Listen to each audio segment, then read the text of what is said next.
2024-এর জাতীয় সংসদ নির্বাচন। বাংলাদেশের জনগণের অংশগ্রহণ ছাড়াই হয়েছে যে নির্বাচন। এর আগে 2014 এবং 2018 নির্বাচনও জনগণের কোনো অংশগ্রহণ ছিল না।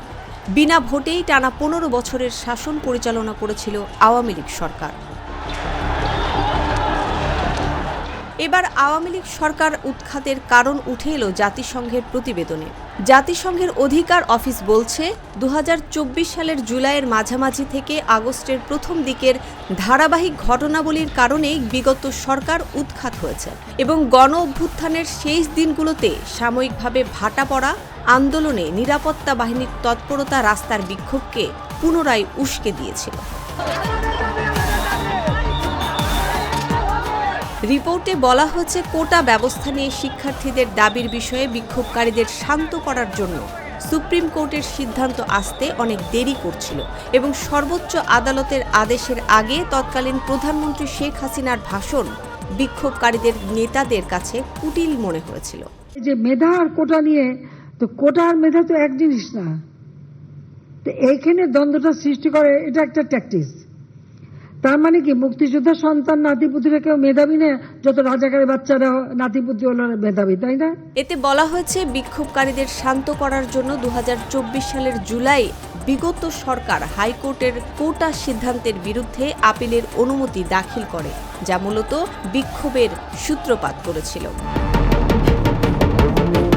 তৎকালীন প্রধানমন্ত্রীর ভাষণ এবং তৎকালীন ছাপোষা তেলবাজ সাংবাদিকতা এই পতনের মূলে।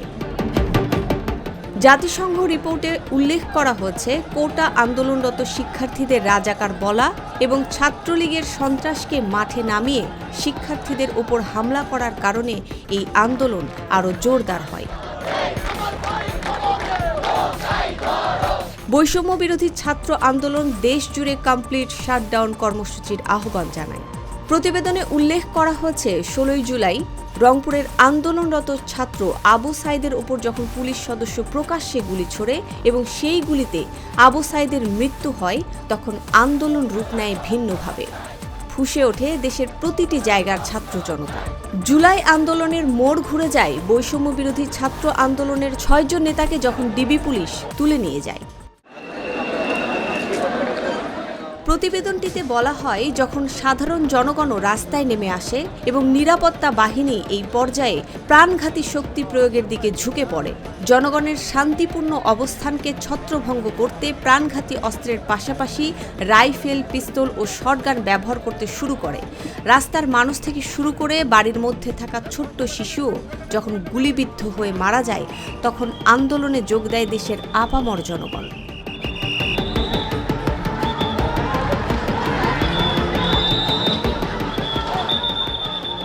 এছাড়াও আন্দোলন থামাতে সব বাহিনীকে মাঠে নামিয়ে দেয় তৎকালীন আওয়ামী সরকার। সারা দেশে ইন্টারনেট সেবা সম্পূর্ণরূপে বন্ধ করে দেয়। জাতিসংঘের OHCHR প্রমাণ পেয়েছে যে 19 July BGB, police, rapid action battalion RAB এবং অন্যান্যরা রামপুরা ও বাড্ডা ছাড়াও ঢাকা ও সারা দেশে জনতার ওপর গুলি চালায়, কিন্তু শান্তিপূর্ণ বিক্ষোভ বা সহিংস অস্থিরতা দমন করতে পারেনি। জাতিসংঘের কার্যালয় জানিয়েছে যে অপরাধমূলক কাজের প্রমাণ ছাড়াই নির্বিচারে তরুণদের আটক করা, দুর্ব্যবহার করা, তরুণ দেখলে গুলি ছুড়ে যখন হিংস্র হয়ে উঠছিল বাহিনীগুলো, তখন দেশের ছাত্ররাও বেপরোয়া হয়ে যায়। মৃত্যুর নেশা যেন তাদেরও পেয়ে বসে। এরপরেই বৈষম্য বিরোধী ছাত্রনেতারা যখন পতনের এক দফা ডাক দেয় এবং গণভবন ঘেরাও করার ঘোষণা দেয়, ছাত্রদের এই ঘোষণাতেই সেনাবাহিনীর প্রধান তৎকালীন প্রধানমন্ত্রীকে বলেছিলেন, বিক্ষোভকারীদেরকে তার বাসভবনে পৌঁছাতে বাধা দিতে পারবেন না। এরপরেই দেশ ছেড়ে তৎকালীন আওয়ামী সরকার প্রধান পালিয়ে গেলে শেষ হয় দীর্ঘ 15 বছরের স্বৈরাচারী সরকারের। মুসবা আলিম তিন্নি, জিটিভি নিউজ।